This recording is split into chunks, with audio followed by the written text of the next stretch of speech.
I'm really picky about studio monitors, and I'm not easily impressed, so I tend to stick with what I know. However, every now and then, something manages to surprise me.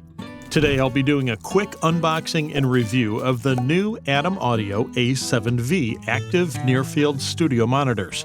There's been so much hype around these lately because they're the successor to the hugely popular A7X. So, how good are these compared to their predecessor? Do they live up to the hype? If you're looking to purchase these monitors or any other studio gear, I'll leave the Amazon links down in the description below. So, let's get to it. The older A7X has been one of ADAM Audio's longtime bestsellers, and you've probably seen them being used by many top DJs and producers.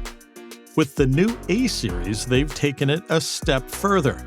Naturally, I was eager to test these out, so I reached out to ADAM Audio, and they were kind enough to send me a pair to review.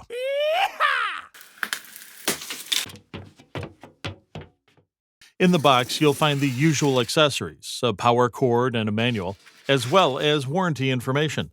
The monitors come with a 2-year warranty, but you can extend that to 5 years by registering online. These are definitely not entry-level monitors. They are for professionals who need good monitors for critical listening, or anyone who wants to upgrade from basic budget monitors to professional ones. They're quite reasonably priced, somewhere around the lower end of that mid-range segment, which makes them obtainable for a larger group of people. As they say, no chain is stronger than its weakest link, and having a pair of good-sounding monitors that will give you a true and accurate representation of what's going on in your mix is essential, and perhaps the most important investment you'll ever make. The ADAM Audio A7V comes with a 7-inch woofer and a rotatable 2-inch X-Art ribbon tweeter. Their frequency response is 40 to 41,000 Hz. Max SPL is 105 decibels. It's biamped with 110 watts going to the woofer and 20 watts going to the ribbon tweeter. They're 8.7 kilograms each. The base ports are on the front, which allows you to set them closer to the rear wall. On the back panel, we have both unbalanced RCA and balanced XLR inputs. The V in A7V means vertically, but the waveguide, which houses the ribbon tweeter, can be rotated, allowing them to be placed horizontally as well. The new woofer uses a multi-layer mineral stone fiber design, which is baked together. This, combined with the driver's new magnet system, is supposed to deliver high output with minimal distortion. This new design also gives it a more modern look. On the backside, we have a volume knob, input selector, and power switch. There's also a network port, which I'll get back to in a bit. The room controls have been simplified, and it's now more intuitive to make corrections.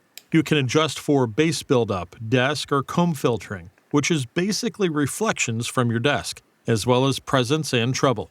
This is much preferable to the more basic controls found on most monitors. DSP is built in, and if you hook them up to your network, you can easily control the monitors with the included A-Control software in real time from your listening sweet spot. This is extremely useful and eliminates constant fiddling behind the monitors. Another huge plus is the Sonarworks ReferenceID integration. This software uses a special microphone to measure room acoustics and will then make correction profiles for your monitors. It works with any monitor, but you'll have to always run ReferenceID first. What's great about the A7V is that once you've performed the ReferenceID calibration, you can save the room profile directly to the monitors themselves and forget about it. Just make sure to recalibrate if you ever move them. There are 3 profile settings on the voicing section. Pure is completely flat and best for mixing and mastering. The uniform natural response is better suited for composing or just listening to music. I found that this setting made them much more enjoyable to listen to. The low end becomes warmer and fuller, and the high mids and top end have more character. The music also sounds wider and richer. The EXT mode means that either Advanced mode or Sound ID reference mode via A-Control is selected. It's also possible to upgrade the firmware, which allows these monitors to evolve over time. There's also a mounting system underneath for secure installation.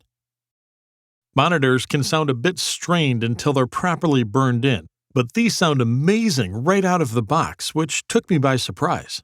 The clarity and detail in the mid and high range is impressive. Music sounds rich and warm, and there's no harshness whatsoever. The low end is nice and tight and very precise. It's not as full and doesn't extend as low as the larger HS8s that I'm used to, but keep in mind that this is a 7-inch monitor after all, and you can't really compare a 7-inch woofer to an 8-inch. In order to get better low-end extension, you'll need larger woofers and cabinets. It's as simple as that.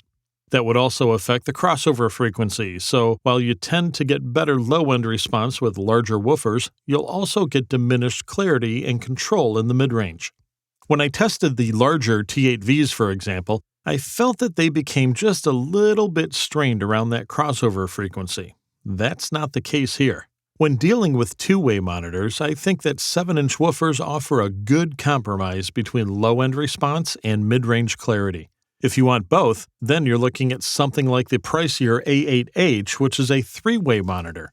Alternatively, a complementary subwoofer, but they also have their drawbacks.